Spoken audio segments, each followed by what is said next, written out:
সোনাতলায় বিশ্ব হিন্দু পরিষদের হনুমান পুজো এবং রক্তদান শিবিরের মতো দুটি সাড়া জাগানো কর্মসূচি আয়োজিত হয় মঙ্গলবার।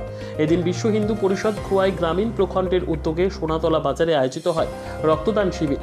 এদিন এই রক্তদানের শিবিরে উপস্থিত থেকে রক্তদাতাদের উৎসাহিত করেন খোয়াই জেলা পরিষদের সহ সভাপতি হরিশঙ্কর পাল, খোয়াই পৌর পরিষদের চেয়ারপারসন দেবাশিস নাথ শর্মা, বিশিষ্ট সমাজসেবী অভিজিৎ দত্ত ভৌমিক, বিশ্ব হিন্দু পরিষদের নেতৃত্ব বিজয় গোপ, রামচন্দ্রঘাট বিধানসভার মণ্ডল সভাপতি সঞ্জীব দেববর্মা, জনজাতি মোর্চার রাজ্য কমিটির সদস্য রমেন সাঁওতাল থেকে শুরু করে অন্যান্যরা। রক্তদান শিবিরে 15 জনের অধিক রক্তদাতা স্বেচ্ছায় রক্তদান করেন। এদিন পাশাপাশি সোনাতলায় বিশ্ব হিন্দু পরিষদের উদ্যোগে আয়োজিত হয় হনুমান পুজো। সেখানে উপস্থিত হন অনুরূপ বিশিষ্টজনেরা। বলা বাহুল্য, এদিনের এই কর্মসূচিকে কেন্দ্র করে বিশ্ব হিন্দু পরিষদের কার্যকর্তা থেকে শুরু করে গ্রামের মানুষদের মধ্যে ব্যাপক উৎসাহ উদ্দীপনা লক্ষ্য করা যায়।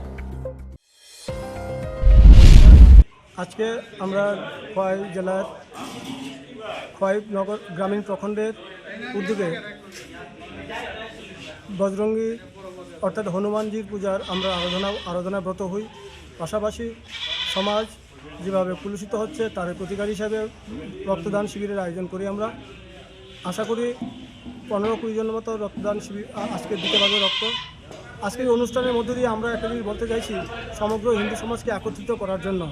সমস্ত হিন্দু সমাজ যেমন বিচ্ছিন্নতা বিভিন্নভাবে এলোমেলোভাবে যার যেভাবে পারছে সেভাবে এগোচ্ছে। আমরা এই পুজোর মধ্য দিয়ে আমরা বলতে চাইছি যে এই এলাকা সোনাতলা গ্রামবাসী যত এলাকা আছে, সেই এলাকা যত হিন্দুরা আছে সবাই একত্রিত হয়ে কীভাবে আমরা হিন্দু সমাজকে প্রতিষ্ঠিত করতে পারি, একচ্ছত্রে থেকে হিন্দু সমাজকে আগামী দিন বিশ্বের দরবারে আমরা পৌঁছতে পারি, এই উদ্দেশ্যকে লক্ষ্য রেখে আজকে আমাদের অনুষ্ঠানটা শুরু। মূলত আমরা বলতে চাইছি যে বিভিন্ন এলাকাতে মুসলিমরা যেভাবে অংশীদার হচ্ছে, একদিন দেখা যাবে যে সারা বিশ্বে, সারা ভারতবর্ষে, সারা ত্রিপুরাতে মুসলিমদের আধিপত্য কায়েম হবে।